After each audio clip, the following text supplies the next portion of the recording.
الفاتحہ.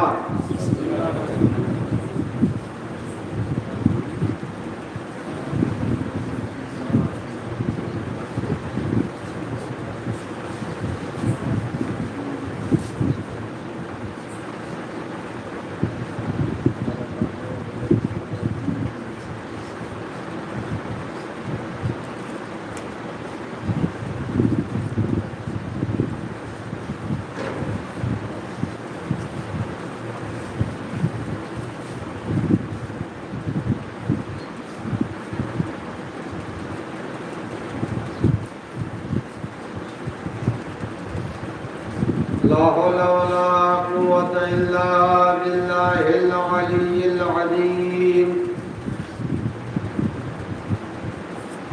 أعوذ بالله من الشيطان اللعين الرجيم. بسم الله الرحمن الرحيم. الحمد لله رب العالمين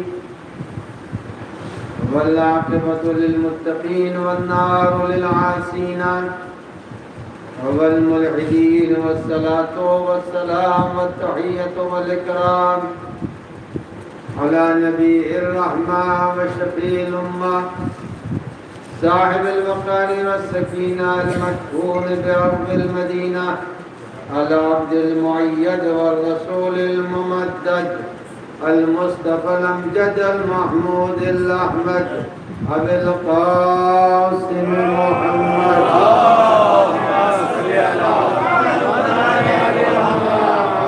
وعلى ابن عمه ووزيره ووصيه وخليفته نور الأنوار حجج الجبار والد الأئمة الأطهار قسيم الجنة والنار المولود في البيت ذي الأستار إمام المشارق والمغارب الذي يحبه فرض على الحاضر والغائب غالب كل غالب علي بن أبي طالب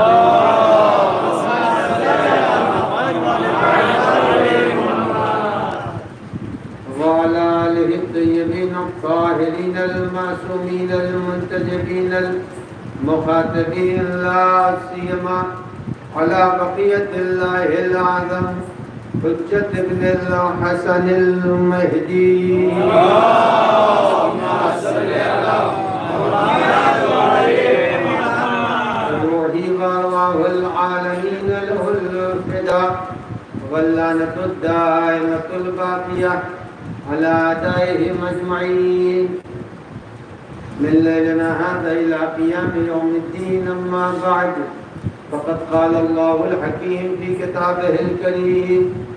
بسم الله الرحمن الرحيم. قد جاءكم من الله نور وكتاب مبين. اللهم صل على محمد وعلى سے گزارش ہے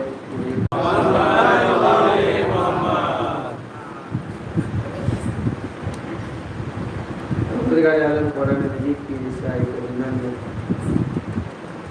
جن دو عظیم چیزوں کا تذکرہ کر رہا ہے اس کی طرف گزشتہ مجلس میں اشارہ کر چکا ہوں کہ پروردگار عالم کا رسائی کریمہ میں جو سورہ مبارکہ مائدہ کی 15ویں اور 16ویں آیت ہے، اس آیت کے اختتام تک اللہ نے یہ فرمایا ہے کہ میں نے نبی بھیج دیا، اور جب نبی بھیج دیا ہے تو وہ ہمارے پیغامات کی توضیح اور تصدیق اور وضاحت کرے. اس کے بعد فرما رہا ہے کہ میں نے تمہارے لیے قرآن اور نور بھیج دیا. اگر تم نے اس قرآن اور نور کو اختیار کر لیا اور اپنا لیا تو اسی کے ذریعے سے تم کو اللہ صراط مستقیم تک منتقل کر دے. یہ روزانہ کی نماز میں صراط مستقیم کا اور اللہ سے مطالبہ ہے، لیکن اللہ نے اس آیت کریمہ میں صراحت سے بیان کر دیا کہ صراط مستقیم انہی لوگوں کو ملے گا جو قرآن اور اطاعت کے ساتھ جا رہے ہوں. اگر قرآن اور عبرت کو ساتھ لے کے چل رہے ہیں تب تو صراط مستقیم تک ان کی پہنچ ہے، ورنہ صراط مستقیم تک پہنچنا ناممکن ہے۔ پیغمبر اکرم صلی اللہ علیہ وآلہ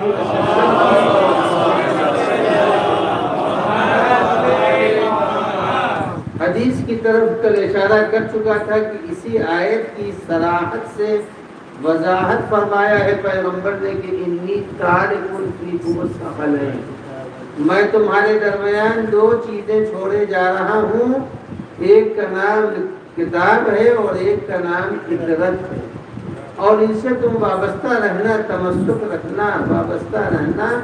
لن یفترقا حتی علی الحوض یا لن یفترقا حتی الی الحوض۔ تو اب معلوم یہ ہوا کہ پیغمبر نے یہ بھی وضاحت فرما دی کہ سفر طولانی ہے، حوض تک تم کو پہنچنا ہے۔ جب حوض تک تم کو پہنچنا ہے تو اس طولانی سفر میں کسی ایسے کو اختیار کر کے نہ لانا جو آگے کا راستہ جانتا نہ ہو،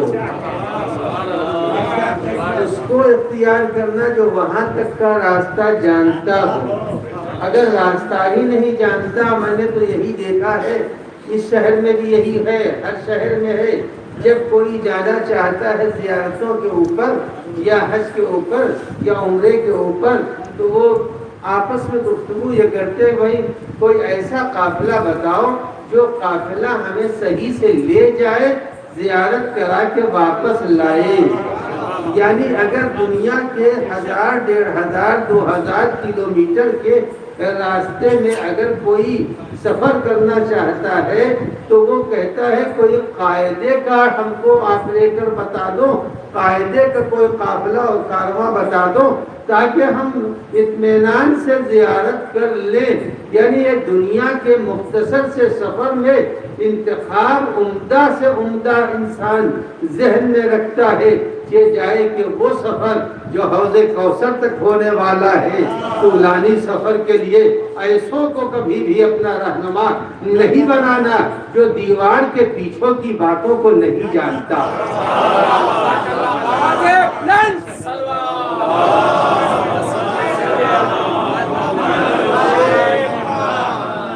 وہ کیا بتائے گا جس کو یہی نہیں معلوم کہ دیوار کے پیچھے کیا ہے، جسے یہی نہیں معلوم یہ نر ہے اونٹ یا مادہ ہے، جسے نر اور مادہ کا شعور نہ ہو تو وہ راستہ وہاں پر کیا بتائے گا۔ تو عزیزان گرامی، پروردگار عالم نے رہنما بھی بیان کر دیا، کہا دیکھو ہم نے ہر موجود کی ضرورت کے اعتبار سے، اس کی زندگی اور بقا کے اعتبار سے چیزیں فراہم کی ہیں۔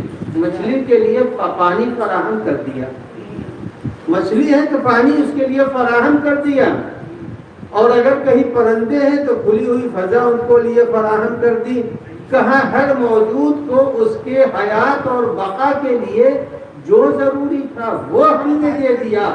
کہاں میں تم کو بھی دے سکتا تھا انہی جانوروں کے جیسے، لیکن تم کو میں نے دو نعمتیں دی ہیں، ایک عقل کی نعمت ہے اور ایک شعور کی نعمت دی ہے۔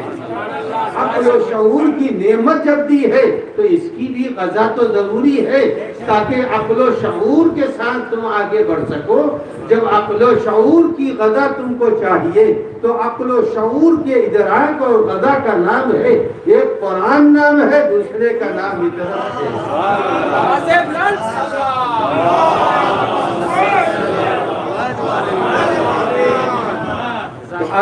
عزیزان گرامی، قرآن اور عبرت یہ دو الگ الگ چیزیں ہیں، اور میں اب آپ کی خدمت میں یہ بات عرض کر دوں کہ اگر ہر جگہ اب تو ماشاءاللہ جی پی ایس چل رہا ہے، اب تو ہر چیز جی پی ایس سے طے کر لی جاتی ہے، بھیڑ کہاں ہے، بھیڑ کہاں نہیں ہے، کیا ہے، ہر چیز جی پی ایس ہے، مگر یہ یاد رکھیے قرآن کا بھی ایک جی پی ایس ہے، قرآن کا بھی ایک جی پی ایس ہے۔ قرآن جو ہے یوں نہیں آگے بڑھے گا، قرآن کے بڑھنے کے لیے بھی پیغمبر نے کہا قرآن کو اگر لینا ہے تو خالی لے لینے سے کچھ نہیں ہوگا، قرآن کو بھی تو سہارے کی ضرورت ہے. جب قرآن کو سہارے کی ضرورت ہے تو پیغمبر نے بتایا قرآن کس کے سہارے چلے گا؟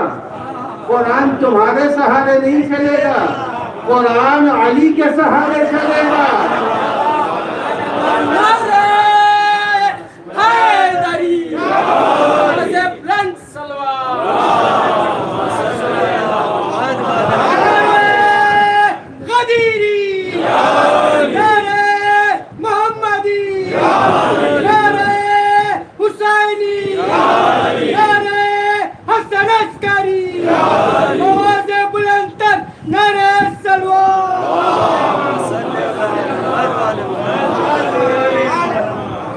پیغمبر نے فرمایا قرآن تمہارے لے لینے سے بھی کچھ نہیں ہوتا اور چھوڑ دینے سے بھی کچھ نہیں ہوتا. اگر چھوڑ دو گے تو پاگل کہے جاؤ گے، لے جاؤ گے تو غیر عاقل کہے جاؤ گے. اس لیے کہ ہم نے تو دو دیا تھا، امانت تھی، تم نے امانت میں خیانت کیوں کر دی؟ اب اگر کوئی شخص اپنے عزیز و اقارب کے گیا اور جانے کے بعد کہتے کہ ایسا ہے یہاں سے مجھے فلاں جگہ جانا ہے، میں یہ اپنا سامان آپ کے ہاں چھوڑ دے رہا ہوں، آپ اس کی حفاظت کیجئے گا اور ہم جب آئیں گے تو لے لیں گے. رسول اللہ نے بھی تو یہی کہا، میں قرآن و ہجرت چھوڑ کے جا رہا ہوں، یہ دونوں کے دونوں حوض کوثر پر ہوں گے. جب حوض کوثر پر ہوں گے تو کسی نے پوچھا یا رسول اللہ، جناب فاطمہ نے پوچھا کہ یا بابا جان یہ بتائیے آپ ہم کو قیامت کے دن کہاں ملیں گے؟ کہا بیٹی اگر ہمیں دیکھنا ہے تو صراط پر دیکھ لینا. کہا بابا اگر وہاں نہ ملے آپ صراط کے اوپر، یعنی فاطمہ زہرا ہمیں سمجھانا چاہتی، انہیں نہیں سمجھنا ہے. یہ نہ سمجھے گا وہ نہیں جانتی، نہیں ہمیں بتانا چاہتی. اگر وہ نہ پوچھتی تو پتہ کیسے چلتا؟ تو کہا اے بابا جان یہ بتائیے آپ کہاں ملیں گے؟ کہا بیٹی صراط، بولے صراط پر ملوں گا. کہا بابا جان ہو سکتا ہے کہ کسی کو بخشوانے کے لیے یا کسی کو اس پار سے اس پار کرنے کے لیے آپ چلے گئے ہو تو کہاں ملیں گے؟ کہا بیٹی حوض کوثر پر ملوں گا. تو معلوم یہ وہ حوض کوثر تک جانا ہے سب کو، پیغمبر وہاں ملیں گے. تو اب عزیزو یہ یاد رکھیے کہ اب اگر کسی نے چھوڑ دیا عدت کو چھوڑ دیا تو قرآن کل میں اشارہ کر چکا ہوں کہ امیر المومنین نے فرمایا تھا کہ میں بے کے نیچے کا نقطہ ہوں، اور اگر بے ہٹ جاتا ہے، نقطہ ہٹ جائے تو بے اپنا وجود کھو دیتا ہے. تو عزیزان گرامی اب یہ بات ذہن میں رہے، قرآن کو اپنا رہنما درکار ہے. ہمارا رہنما دو ہے، قرآن اور ہجرت ہمارے رہنما ہے، اور قرآن کا رہنما علی ابن ابی طالب ہے.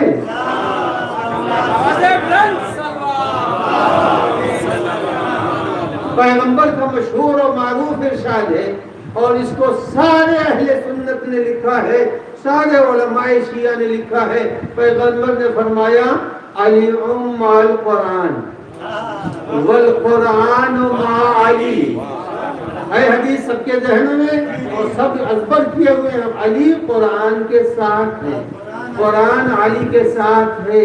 لیکن عزیزان گرامی میں اگر اپنی اس تقریر کے اندر اس مولا کے ارشاد رسول اللہ کے بیان کی وضاحت کر دوں تو زیادہ مناسب ہوگا. یعنی رسول اللہ کہنا کیا چاہتے ہیں؟ علی مع القرآن والقرآن مع علی. عزیزان گرامی اکثر و بیشتر آپ نے دیکھا ہوگا ممبروں کے اوپر علم لگا رہتا ہے.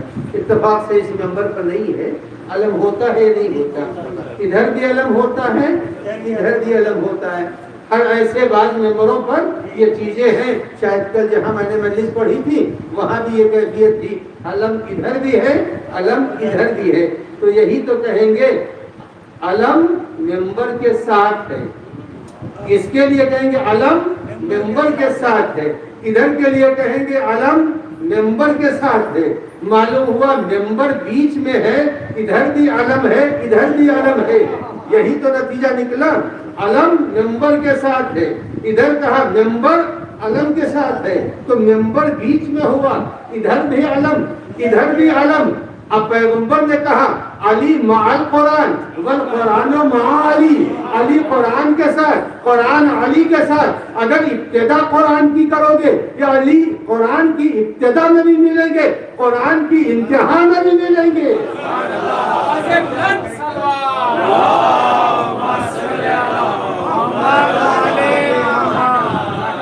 اب آپ نے دیکھا قرآن کھول دیجئے، کہا جب قرآن کھولو گے علی مع القرآن، کہا ادھر سے بھی قرآن شروع ہی نہیں ہو سکتا ہے جب تک علی نہ ہو، قرآن ختم نہیں ہو سکتا ہے جب تک علی نہ ہو۔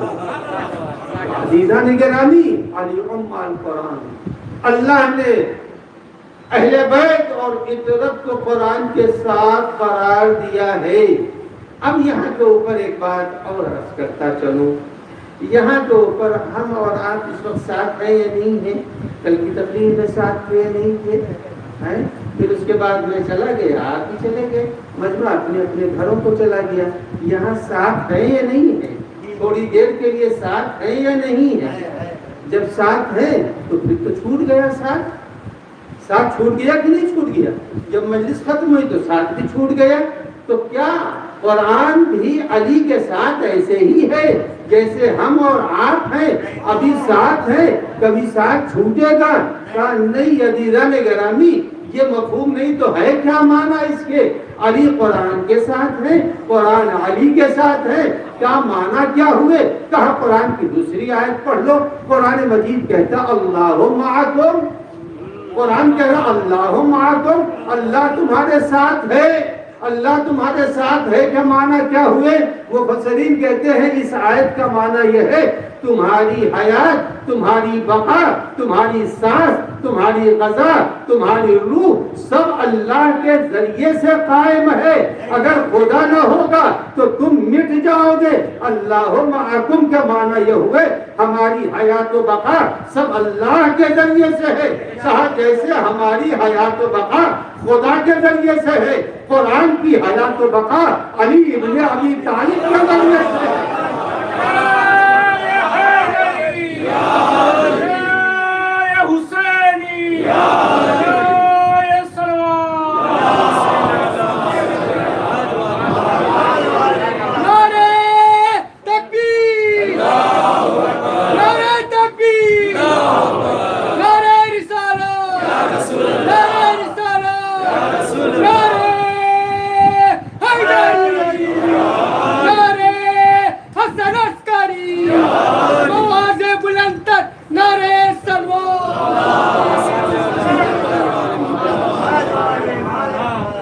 پتہ چلا قرآن علی کے ساتھ کا مفہوم کیا ہے؟ یعنی بقائے قرآن ہے علی ابن ابی طالب، بقائے قرآن ہے اطرت و آل محمد علیہ السلام۔ اگر یہ نہ ہوتے تو قرآن کی زندگی کی وضاحت نہیں ہو سکتی تھی۔ قرآن کے ہر مرحلے میں، ہر موڑ میں جب کبھی وقت برا پڑا، جب کبھی قرآن کے اوپر برا وقت پڑا، فوراً چاہے کسی کے پاس تخت و تاج رہا ہو، لیکن مسئلہ جب حل کرنا ہوا تو کہا علی کو بلا لو۔ کہا اگر علی نہ ہوتے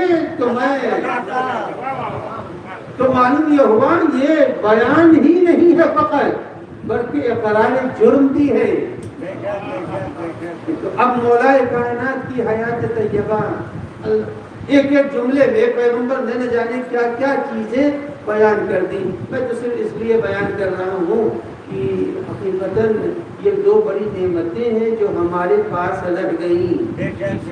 یہ بڑی نعمت ہے، ورنہ لوگ اس نعمت سے محروم ہیں، اور ہمارے بچوں کو چاہیے اور ہر گھر میں چاہیے کہ اس دو نعمت کو زندہ رکھیں، قرآن کو بھی زندہ رکھیں اور اطرت کو بھی زندہ رکھیں۔ اب اطرت کو زندہ رکھنے کے لیے ایک چھوٹا سا نسخہ بتا دوں تاکہ ہر گھر میں آج کی تقریر کے بعد یہ عمل ہونا چاہیے، کم سے کم شب جمعہ ہونا چاہیے، یہ یاد رکھیے گا، شب جمعہ ہونا چاہیے۔ آپ کے گھر میں سے 10 آدمی ہیں، 5 آدمی ہیں، شوہر ہے، بیوی ہے، بچے ہیں، میں اتنے ہی صحیح، اگر اتنے ہی ہیں تو بیٹھ جائیے اور 2-3 بند بس یہ کہ خود ہی پڑھیے اور بچوں کو سنائیے۔ جس گھر میں جس گھر میں ذکر محمد و آل محمد ہوتا ہے،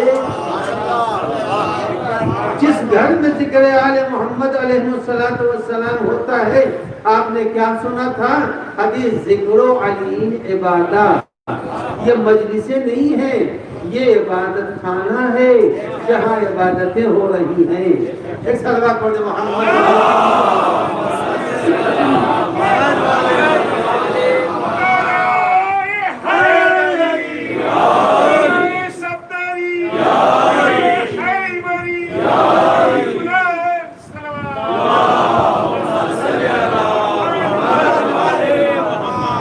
اب آئیے میں آپ کی خدمت میں عرض کر دوں، یہ قرآن مجید، اس قرآن مجید کو دیکھ کر پیغمبر اکرم نے کتنا بڑا احسان کیا ہے۔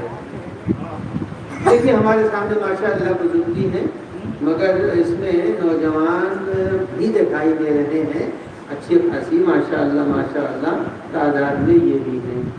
دیکھیے آپ کو پیغمبر کی ایک حدیث سنا رہا ہوں، جتنے ہمارے نوجوان ہیں وہ سنیں، بزرگ ماشاءاللہ عمل کرتے رہے ہیں اور کر رہے ہیں۔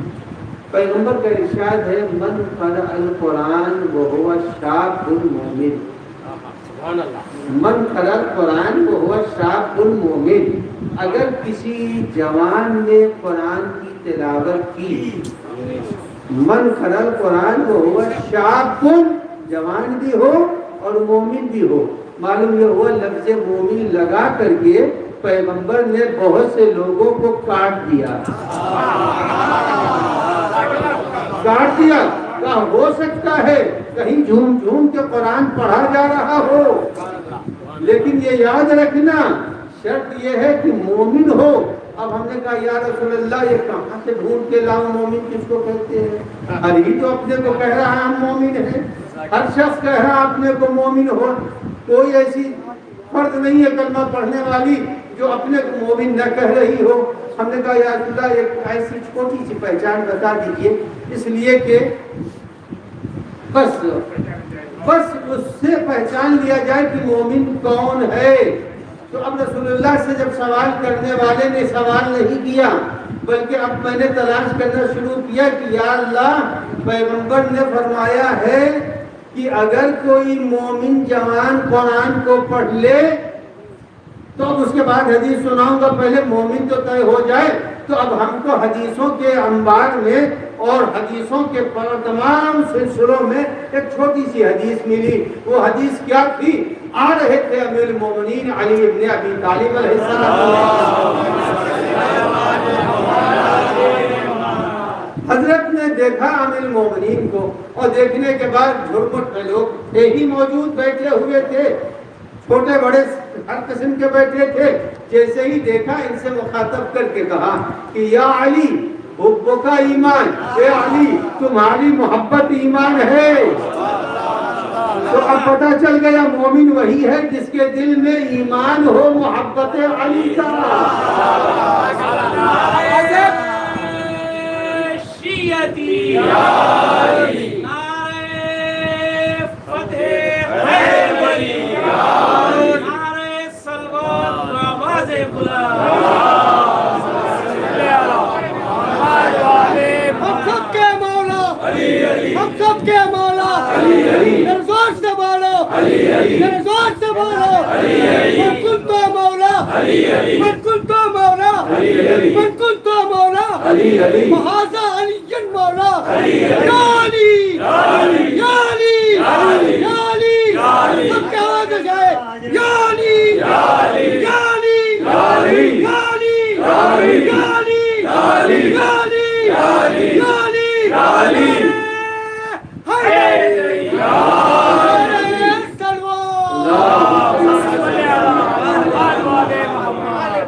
فرمایا کہ من قرأ القرآن وهو شاب مومن، تو آپ سب کو نہیں مومن کہہ سکتے ہیں، جس کے دل میں علی کی محبت ہو وہ مومن ہے۔ اور عزیزو یاد رکھیے گا ایک چیز بہت واضح سی ہے، چونکہ مجمع بہت سی زیادہ ماشاءاللہ ہماری ساری چھوٹی چھوٹے اشاروں کی طرف سے متوجہ ہو جاتا ہے، لہذا دودھ میں پانی ملایا جاتا ہے نہیں، آج کل دودھ میں پانی ملا ہے، ہر جگہ ملاوٹ ہے، تو یہ یاد رکھیے گا امامت میں ملاوٹ نہ ہونے پائے، ملاوٹ نہیں، خالص امامت کو ماننا ہے۔ اب یہ نہیں ہے کہ آپ جو ہیں وہ پھر تگونا پانی ملا دیں اس کے اندر، یہ نہیں ہونا چاہیے۔ امامت خالص ہونی چاہیے، ولایت خالص ہونی چاہیے، اور جب ولایت خالص ہے تو اللہ نے جگہ جگہ کے اوپر پورے قرآن کو اگر روایات کی روشنی میں دیکھا جائے تو قرآن کے 3 حصے کر دیے جائیں، ایک حصہ فضائل علی سے بھرا ہوا ہے، ایک حصہ۔ تو اب فرمائے رسول اللہ نے کہ جس کسی نے بھی قرآن کو جوانی میں پڑھا، اس مجلس کا اگر یہ ایک ٹکڑا بھی میرے نوجوان اس کو اختیار کر لیں کہ جوانی میں جس نے قرآن کو پڑھ لیا تو اس کا اثر کیا ہوتا؟ فرماتے ہیں کہ کرونا دکھائی تو نہیں دے رہا ہے کسی کو، کرونا دکھائی نہیں دے رہا ہے، لیکن ہر آدمی کرونا سے بچنے کے لیے لگائے ہوئے کرونا دکھائی نہیں دے رہا ہے۔ تو یہ یاد رکھیے کہ محبت علی دکھائی نہیں دیتی لیکن خون میں اثر کرتی ہے، خون میں اثر کرتی ہے۔ یہی تو پیغمبر نے کہا اگر کسی نے جوانی میں قرآن کی تلاوت کر لی اور عادی بنا لیا تو یہ قرآن اس کے گوشت میں، اس کے خون میں، اس کے اسکن میں سرایت کر جائے گا، اور جب قرآن کسی کے اندر سرایت کرے گا تو یا ابو ذر بنے گا یا سلمان بنے گا۔ نعرہ حیدری، نعرہ صفدری، نعرہ فتح قیمری، آواز بلند سلوات۔ بس ذرا سا اشارہ کر دو، ذرا سا اشارہ کر دو۔ اب یہ اس زمانے میں ہمارے جتنے بزرگ ہیں اگر خدا نہ خواستہ کسی نے قرآن نہیں پڑھا ہے تو وہ بڑا مسئلہ نہیں ہے، لیکن جوان کے سامنے اب یہ عذر نہیں ہے، جوان کے سامنے یہ عذر ہے ہی نہیں۔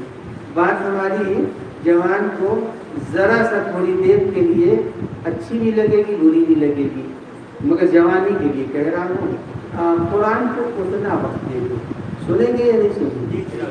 نہیں، آپ لوگوں سنیں، بزرگوں سنیں، صرف جوانوں سے پوچھ، قرآن کو اتنا وقت دے دو، صرف اتنا وقت دے دو جتنا ڈیلی واٹس ایپ کو دیتے ہو،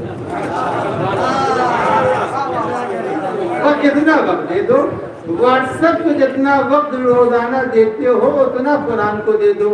اب اگر میں کہوں کہ واٹس ایپ کو کتنا دیتے ہو یہ خود ہی طے کرنا ہے، کتنے گھنٹے واٹس ایپ پر لگاتے ہو۔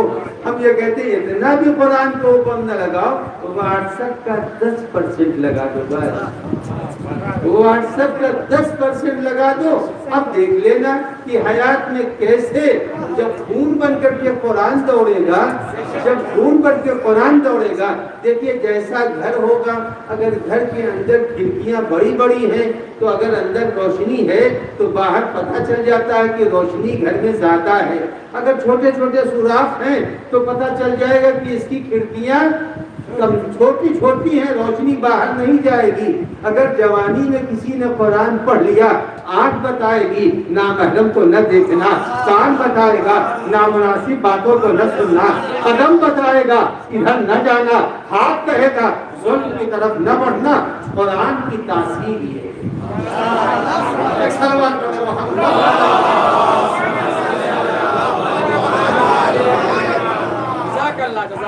تو عزیزان گرامی جتنے بھی میرے بچے نوجوان ہیں تو اتنی بات ہے کہ اچھا چلو قرآن سیکھنا اب تو بہت آسان ہو گیا ہے، جتنی بھی آج کل سائٹوں کے اوپر بہت سے قرآن سیکھنے کے طریقے ہیں۔ اگر مصروفیت بہت ہے اتنا کام تو ہو سکتا ہے نا کہ چلتے پھرتے 14 مرتبہ قل ہو اللہ پڑھ کے اگلے بیت کو ہدیہ کر دیں، صرف 14 اور 14 مرتبہ ہدیہ کر کے اہل بیت سے کہیں کہ آپ ہماری بس دنیا بھی بنا دیجیے اور آپ بنا دیجیے، بس اتنا کریے۔ یہ یاد رکھیے گا یہ کوئی الیکشن کا نیتا نہیں ہے جو ہمارا وعدہ سنے گا اور بعد میں مکر جائے گا، وہ دیکھ رہے ہیں، وہ دیکھ رہے ہیں۔ کوئی شخص روزانہ کسی کے یہاں تھوڑی سی مٹھائی کے ڈبے کو روزانہ بھیج رہا ہو اور اس کے بعد ایک دن وہ اپنی کوئی فائل لے کے پہنچا. اب جو ان صاحب نے فائل دیکھی کہ یہ کس کی فائل ہے؟ کہا اچھا آپ کی ہے. اب اس میں دیکھا کہا یہ کوئی اسکین نہیں ہے, کہا یہ کوئی پیپر پورا نہیں ہے, کہا یہ کوئی پیپر آپ کا ادھورا ہے, ارے یہ نہیں ہے. لیکن اب جو دیکھا کہ یہی وہ ہیں جو ڈیلی ہمارے یہاں تحفہ بھیجتے تھے, اب سب کچھ کمی کے باوجود فوراً سائن کر کے فائل دے دیا. عزیز و جوانی کی جتنی کمی ہے جب اہل بیت کے پاس فائل حیات کی جائے گی. روزہ ناقص ہے, کہا پاس کر دو. نماز ناقص ہے, کہا پاس کر دو. حج ادھورا ہے, کہا پاس کر دو. اس لیے کہ یہ مجھے روزانہ قل هو اللہ کا ہدیہ ملتا ہے.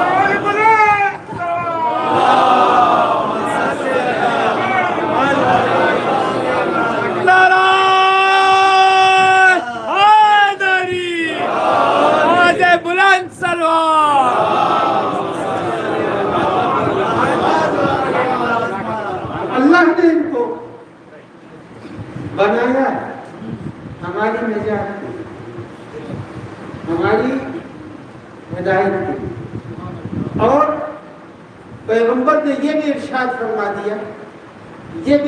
فرما دیا کہ دیکھو ہمارے اہل بیت کی مثال نوح کے کشتی کی مثال ہے.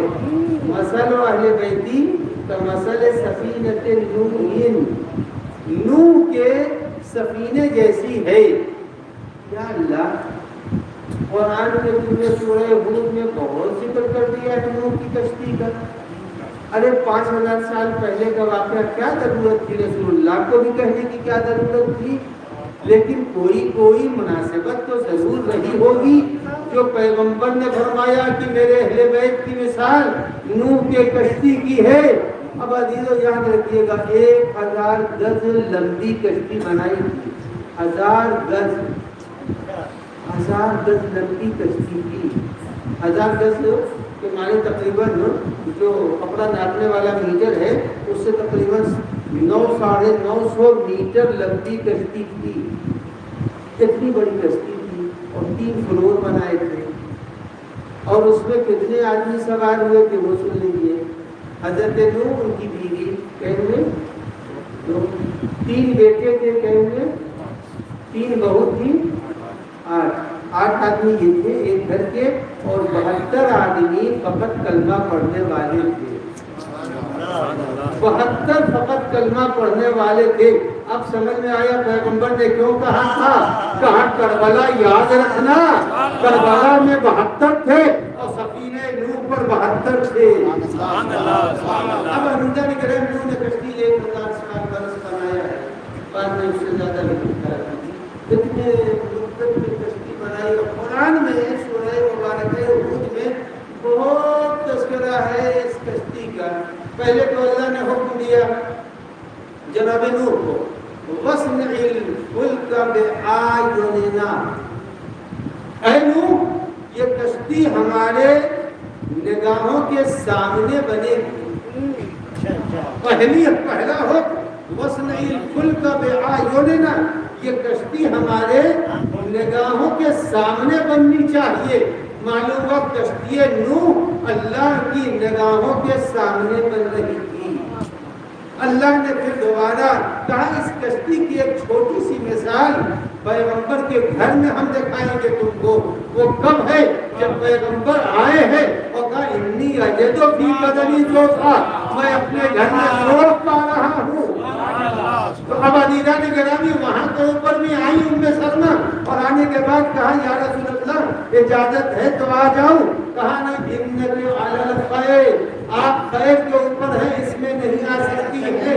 معلوم ہو وہ کشتی نگاہ خدا میں بن رہی تھی, اور یہ پنجتن کی کشتی وہ کشتی تھی جو اللہ اپنے نبی کے ذریعے بنا رہا. کشتی بنا دی. کشتی بنانے کے بعد آواز دی, پیغمبر نے آواز دی, اور اولو العزم نے بھی ہے آواز دی. اور آواز جب دی ہے تو نبی کی آواز پر 3 آواز دی تھی. پرندوں کو آواز دی, ایک جوڑا وہاں سے آ گیا.